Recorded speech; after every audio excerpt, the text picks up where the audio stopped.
बड़ा था। उसमें बहुत से पेड़ थे। एक विशाल बरगद के पेड़ की टहनियों में सभी पक्षी अपना घोंसला बनाकर रखते थे। सभी पक्षी बहुत मेहनती थे। बस एक कालू कौवा कामचोर था। उसे काम करना बिल्कुल अच्छा नहीं लगता था। बस सा लगाकर इस पेड़ से उस पेड़, इस डाली से उस डाली घूमता रहता था और बोलता था, मैं हूँ कालू कौवा, मनमौजी राजा, काम करके क्या करना, करो भाई मजा। यह सुनकर उसे एक चिड़िया बोली, कालू यूं ही मत घुमा करो, अपने घोंसले की मरम्मत कर लो। मानसून में जब बारिश आएगी तो तुम क्या करोगे? यह सुनकर कौवा बोला, अरे इतनी बारिश थोड़ी होती है, सारा दिन काम काम, मजा भी तो करना है। फिर दूसरी चिड़िया ने उसे समझाते हुए बोला, देखो मेरा घोंसला ठीक हो गया है, आओ मैं तुम्हारी भी मदद करती हूँ तुम्हारे घोंसले की मरम्मत में। यह सुनकर एक चिड़िया ने उसे बोला, इसे मत समझाओ, इसे काम करना कहाँ अच्छा लगता है, ये तो आलसी है, कामचोर है। कौवा फिर से अकड़ कर बोला, मैं हूँ कालू कौवा, मनमौजी राजा, काम करके क्या करना, करो भाई मजा। सभी पक्षियों ने मॉनसून के लिए खाना इकट्ठा कर लिया था और घोंसले की मरम्मत भी कर ली थी। जब मॉनसून आ गया तो सभी पक्षी अपने अपने घोंसलों में बैठकर बारिश का मजा लेने लगे। लेकिन ये क्या, कालू कौवा तो अपने घोंसले में बारिश से बचने की कोशिश में लगा था।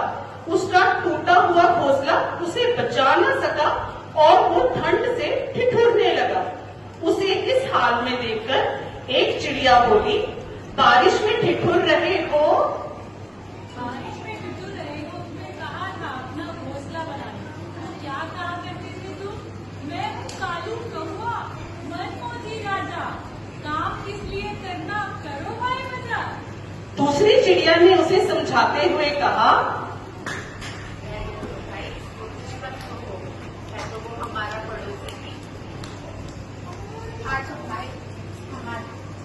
कौवे ने एक चिड़िया के घोंसले में आसरा ले लिया। उस चिड़िया ने उसे खाने को भी दिया और खाना खाकर वो एकदम ठीक हो गया। जैसे ही बारिश कम हुई, कौवे के घोंसले की मरम्मत करने लगी वो चिड़िया। कौवे को उसने अपना हाथ बटाने के लिए बुलाया, पर कौवे पर इसका कोई असर नहीं हुआ और वो अपना पुराना राग ही अदाता रहा। मैं हूँ कालू कौवा, मनमौजी राजा, काम करके क्या करना, करो भाई मजा। चिड़िया ने उसके घोंसले की मरम्मत कर दी। कालू कौवा उसे शुक्रिया करने की बजाय उसे और खरी खोटी सुनाने लगा। मेरा घोंसला कितना बुरा बनाया है, अपना घोंसला तो कितना अच्छा बनाया है तुमने। यह सुनकर दूसरी चिड़िया ने उसे बोला कि देखा, हमें इसकी मदद नहीं करनी चाहिए थी।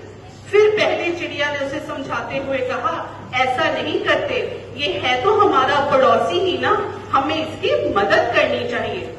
लेकिन इसके बाद जंगल में लगातार बहुत तेज बारिश हुई और कोई भी पक्षी अपने घोंसले से बाहर नहीं निकला।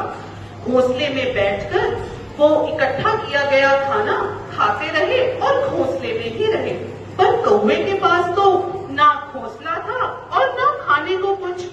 सप्ताह बीत गए, कौवा खाने के बिना बहुत बुरी हालत में था और वो बोला, अरे कहीं मैं बिना खाने के बेहोश होकर गिर ना जाऊं। और इतना कहते ही कौवा धूप के कारण बेहोश हो गया और नीचे गिर गया। सभी पक्षी इकट्ठा हो गए और कौवे को उसके घोंसले में ले गए। उसे पानी पिलाया, उसे खाने को दिया। कौवा खाना खाकर ठीक हो गया।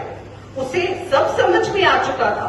उसने बाकी पक्षियों से माफी मांगी और फिर गाने लगा, मैं हूँ कालू कौवा, मनमौजी राजा, काम करो भी काम करो, तभी आएगा मजा। तो बच्चों, इस कहानी से तुम्हें क्या समझ आया कि काम से भागने की बजाय उसे समय पर पूरा करना चाहिए। आलस और कामचोरी की बजाय अपने काम को खुद करने की कोशिश करनी